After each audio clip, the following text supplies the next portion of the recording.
नमस्कार, KP news 24/7 के bulletin में आप सभी का स्वागत है। मैं हूं पूजा आपके साथ। चलिए सबसे पहले देखते हैं मुख्य समाचार। सरकार द्वारा निर्धारित गन्ना मूल्य का भुगतान करने की बात। आरएसएस 100 साल में पहली बार नियमों का पालन करेगा, बोले प्रियंक खड़गे। कर्नाटक हाईकोर्ट ने निचली अदालत के आदेश को बरकरार रखा। बीएस येडियुरप्पा पर पॉक्सो मामले में मुकदमा चलेगा। मंत्री एच डी कुमारस्वामी ने गन्ना उत्पादकों की मांगों का समर्थन किया। वाईएसआरसीपी नेता रामचंद्र रेड्डी पर 76.74 एकड़ वन अतिक्रमण का आरोप। डिप्टी सीएम पवन कल्याण ने दिए जांच के आदेश। पुणे सड़क हादसा, पुलिस ने मृतक ड्राइवर और क्लीनर पर दर्ज किया 8 लोगों की गैर इरादतन हत्या का मामला।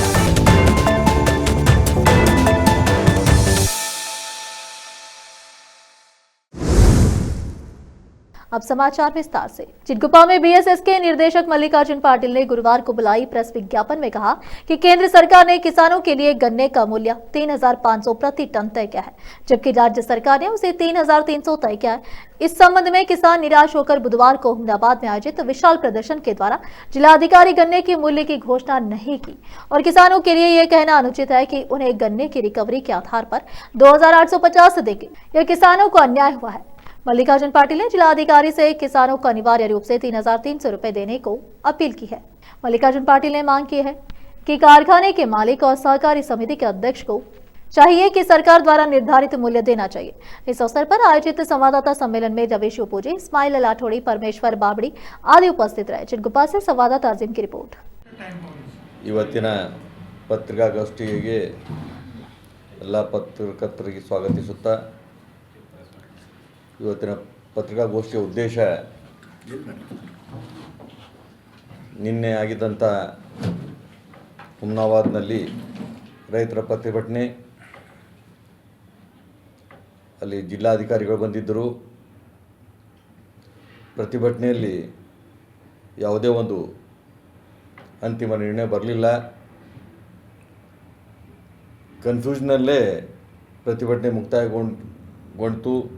ಅದರ ಸಲುವಾಗಿ ಈ ಒಂದು ಪತ್ರಿಕಾ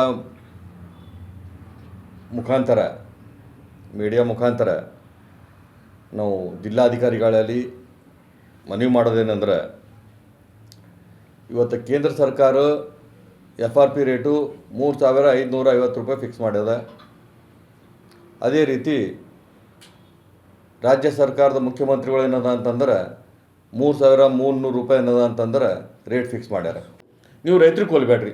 ಯಾಕಂದ್ರೆ ನಂಬಲ್ಲಿ ಕಬ್ಬಿನ ಬೆಳೆಸ್ಬೇಕಾದ್ರೆ ಬೇರೆ ಜಿಲ್ಲೆಗಾಗಲಿ ಬೇರೆ ರಾಜ್ಯದಾಗಲಿ ಅವ್ರು ಎಷ್ಟು ಖರ್ಚು ಮಾಡ್ತಾರೆ ಅದಕ್ಕೆ ಹೆಚ್ಚಿಬಿಟ್ಟು ಖರ್ಚು ಮಾಡ್ತೀವಿ ನಾವು ಬೆಳೆಸ್ಬೇಕಾದ್ರೆ.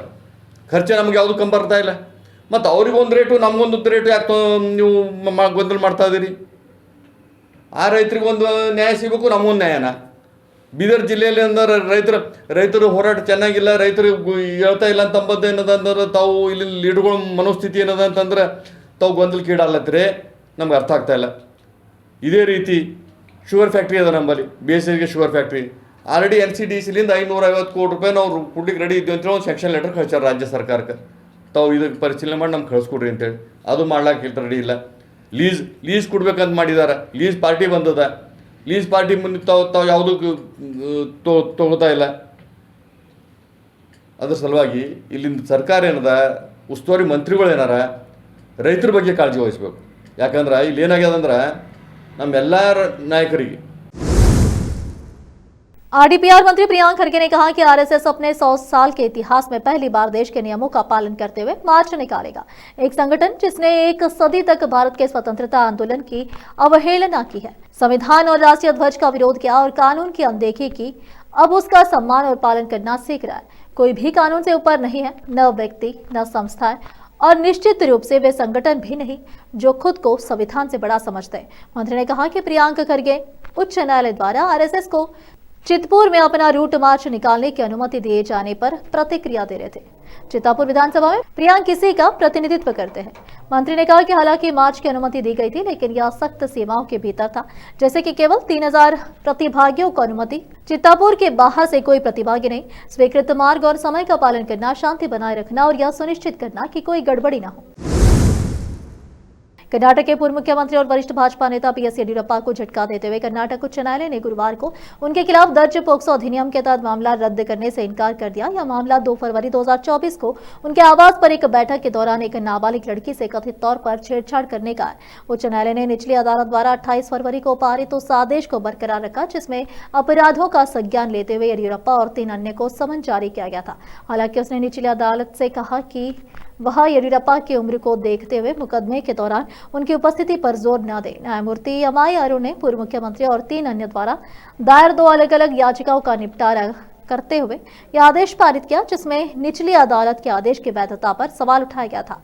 3 अन्य याचिकाकर्ता अरुणायम, रुद्रेश, मारुला सिद्धय्या और मारिस्वामी जी थे, जो आरोपी संख्या 2 से 4 है। अब फिलहाल लेते एक छोटा सा ब्रेक।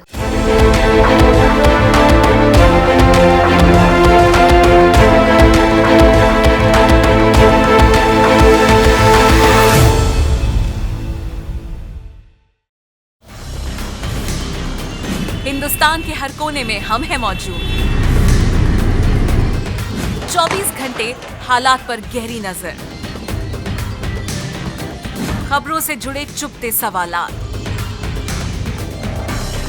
और आपको दिखाता है धार्मिक, सामाजिक, राजनीतिक, लोकल और इंटरनेशनल न्यूज की सबसे बेहतर कवरेज जो आपको रखती है हर पल बाखबर। देश और दुनिया भर की खबर के लिए देखते रहें केपी न्यूज 24/7।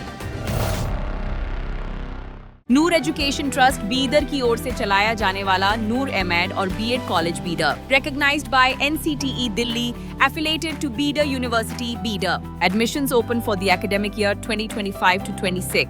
विशेषज्ञ और सक्षम शिक्षकों द्वारा शिक्षा प्राप्त करने के लिए नूर एमएड और बीएड कॉलेज बीदर में दाखिला लें और शांत वातावरण में उच्च स्तरीय शिक्षा प्राप्त करें। बीदर शहर में बेहतर शिक्षा का एकमात्र केंद्र नूर एमएड और BEd college Bidar. For more details contact Noor colony near horticulture centre, Halatgiri के Hyderabad road, Bidar 585403 Karnataka, India. Phone numbers 9945283920, 8050172745।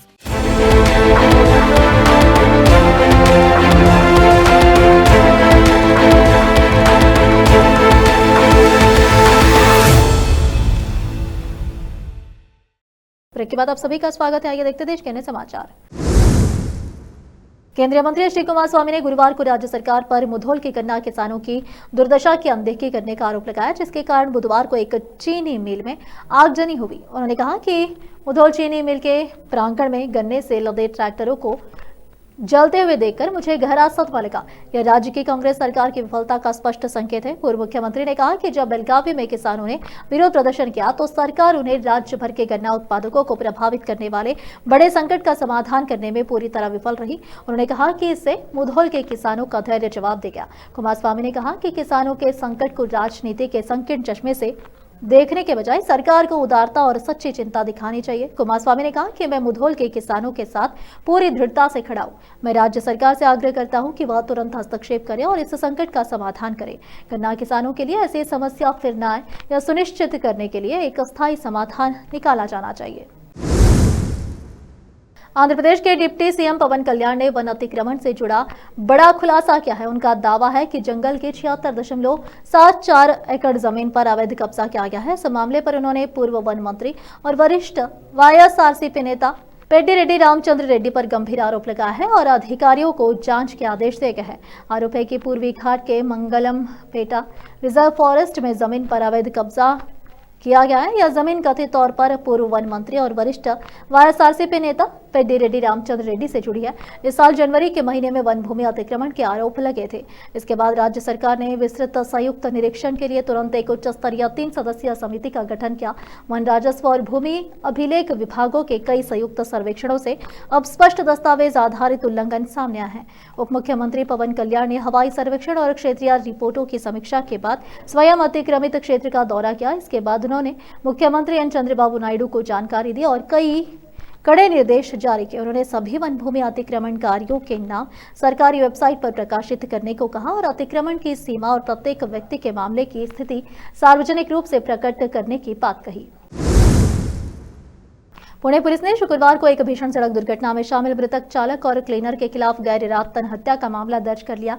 इस सड़क दुर्घटना में ट्रक से कुचलने की वजह से 8 लोगों की मौत हो गई थी और 14 लोग घायल हुए थे। पुलिस ने जानकारी देते हुए बताया कि ट्रक के मालिक को भी आरोपी बनाया गया है। मुंबई बेंगलुरु मार्ग पर गुरुवार की शाम एक कार 2 बड़े कंटेनर ट्रक के बीच कुचल गई थी। इस हादसे में तीनों गाड़ियों में आग भड़क गई थी। यह हादसा सड़क दुर्घटनाओं की बहुलता वाले नवले ब्रिज पर हुआ। पुलिस के मुताबिक मुंबई की ओर आ रहे बड़े ट्रक कंटेनर के ड्राइवर ने ब्रेक फेल होने की आशंका के चलते गाड़ी से अपना नियंत्रण खो दिया। इस दौरान ट्रक ने अपने रास्ते में आने वाली कुछ गाड़ियों को टक्कर मारी। इसके बाद ट्रक सामने खड़े एक कंटेनर से जाकर भिड़ गया। मुंबई की एक विशेष अदालत ने महाराष्ट्र के पूर्व मंत्री और राष्ट्रवादी कांग्रेस पार्टी राकांपा के नेता नवाब मलिक के परिवार द्वारा संचालित एक रियल एस्टेट कंपनी को धन शोधन मनी लॉन्ड्रिंग मामले से बरी करने से इनकार कर दिया। अदालत ने कहा कि आरोप तय करने के लिए पर्याप्त साक्ष्य मौजूद है। मलिक और उनके परिवार की कंपनियां सॉलिडस इन्वेस्टमेंट्स प्राइवेट लिमिटेड और मलिक इंफ्रास्ट्रक्चर भगोड़े गैंगस्टर दाऊद इब्राहिम और उसके साथियों की गतिविधियों से जुड़े मनी लॉन्ड्रिंग मामले में आरोपी है। मलिक इंफ्रास्ट्रक्चर ने अदालत में दलील दी थी कि प्रवर्तन निर्देशालय ईडी का मामला केवल अनुमान और अटकलों पर आधारित है, इसीलिए उसे इस मामले से मुक्त किया जाए।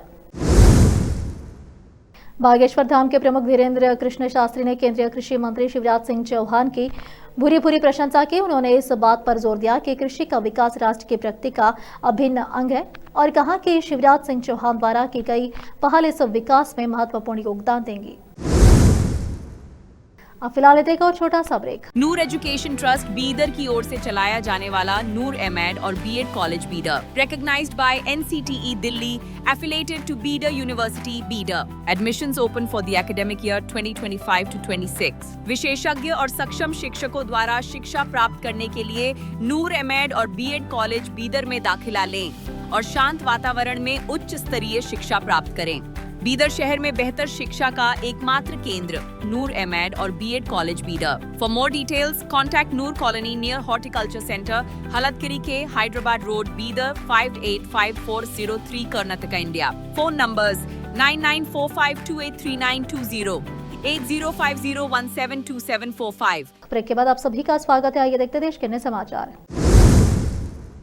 कांग्रेस सांसद शशि थरूर ने गुरुवार को कहा कि पार्टी हाल ही के वर्षों में अधिक वामपंथी हो गई है क्योंकि वह भाजपा की विभाजनकारी राजनीति का मुकाबला करने का प्रयास कर रही है। क्या भाजपा की राजनीति के खिलाफ कांग्रेस और वामपंथी दलों का साथ आना रेडिकल सेंट्रिज्म, कट्टर केंद्रिता का उदाहरण है? इस सवाल के जवाब में थरूर ने कहा कि उनके विचार व्यवहारिक राजनीति की बारीकियों पर नहीं बल्कि सिद्धांतों और विचारधारा पर केंद्रित थे, जहां कुछ दूरियों को पटाने की आवश्यकता है।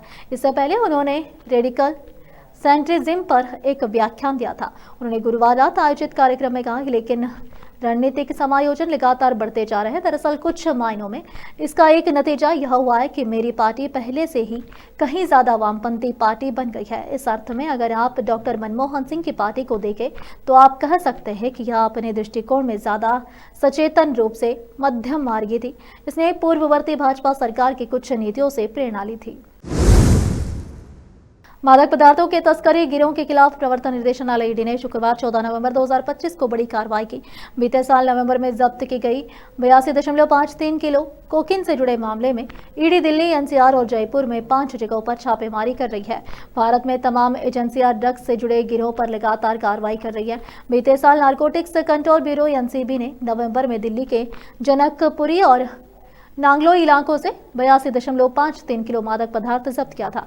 करीब 900 करोड़ की ड्रग्स जब्ती के इस मामले में 4 लोगों को गिरफ्तार भी किया गया था। इसी मामले में अब ईडी ने मनी लॉन्ड्रिंग की जड़ें खोजने के लिए कार्रवाई की है। एनसीबी के उप महानिर्देशक नीरज कुमार गुप्ता ने नवंबर 2024 में पकड़ी गई ड्रग्स को मार्च 2024 और अगस्त 2024 में मादक पदार्थों की जब्ती के दौरान मिले सुरागों का नतीजा बताया था। आखिर में फिर एक बार देखते हैं मुख्य समाचार। सरकार द्वारा निर्धारित गन्ना मूल्य का भुगतान करने की बात। आरएसएस 100 साल में पहली बार नियमों का पालन करेगा, बोले प्रियांक खड़गे। कर्नाटक हाईकोर्ट ने निचली अदालत के आदेश को बरकरार रखा। बीएस येडियुरप्पा पर 500 मामले में मुकदमा चलेगा। मंत्री एच डी कुमारस्वामी ने गन्ना उत्पादकों की मांगों का समर्थन किया। वाईएसआरसीपी नेता रामचंद्र रेड्डी पर 76.74 एकड़ वन अतिक्रमण का आरोप, डिप्टी सीएम पवन कल्याण ने दिए जांच के आदेश। पुणे सड़क हादसा, पुलिस ने मृतक ड्राइवर और क्लीनर पर दर्ज किया 8 लोगों की गैर इरादतन हत्या का मामला।